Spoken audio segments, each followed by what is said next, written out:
இந்த பதிவை கேட்டுக்கொண்டிருக்கும் நல்ல உள்ளங்களுக்கு உங்கள் சுவாமிநாதன் ஜோதிடரின் அன்பான வணக்கங்கள். இன்றைக்கு நம்ம யூடியூப் சேனல்ல இன்று ஆனி மாதம் வளர்பிறை ருண விமோசன பிரதோஷம் நோய் கடன் பிரச்சனை தீர்க்கும் செவ்வாய்க்கிழமை பிரதோஷ விரத வழிபாடு பத்தி சொல்ல போறேன். அதற்கு முன்னாடி நம்ம யூடியூப் சேனல் யாரெல்லாம் சப்ஸ்கிரைப் பண்ணுங்க, ஷேர் பண்ணுங்க, லைக் பண்ணுங்க.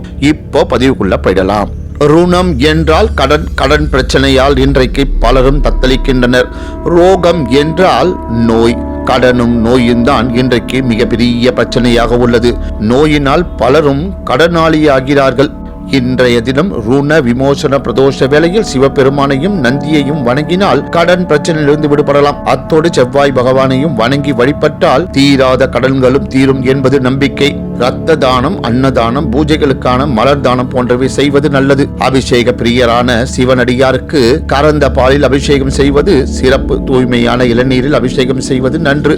இறைவன் இயற்கையை விரும்பக்கூடியவர். இயற்கையான வில்வ இலை, தும்பை பூ மாலை, கறந்த பால் ஆகியவற்றை கொண்டு பிரதோஷ நாளில் அபிஷேகம் செய்தால் சகல தோஷங்களும், பிரம்மகத்திய தோஷமும் 7 ஜென்மங்களில் உண்டான தோஷமும் நீங்கும் என்று புராணங்கள் கூறுகின்றன.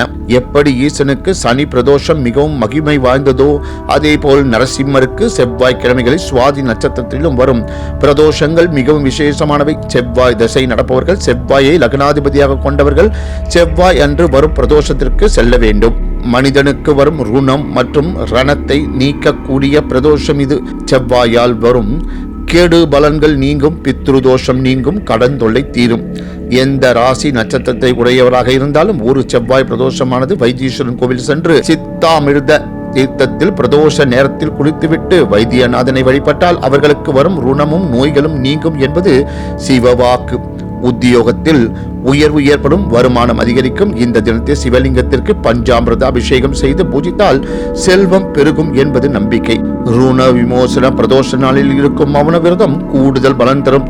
இந்த நாளில் சிவபுராணம், நீலகண்ட பதிகம், கோளாறு பதிகம், திருக்கடவூர், திருப்பாசூர் பதிகங்கள் போன்றவற்றை பாராயணம் செய்வது நல்ல பலனை தரும் என்று கூறி இந்த சிறப்பான ஆன்மீக பதிவை நிறைவு செய்கிறேன். நன்றி, வணக்கம், வாழ்க வளமுடன்.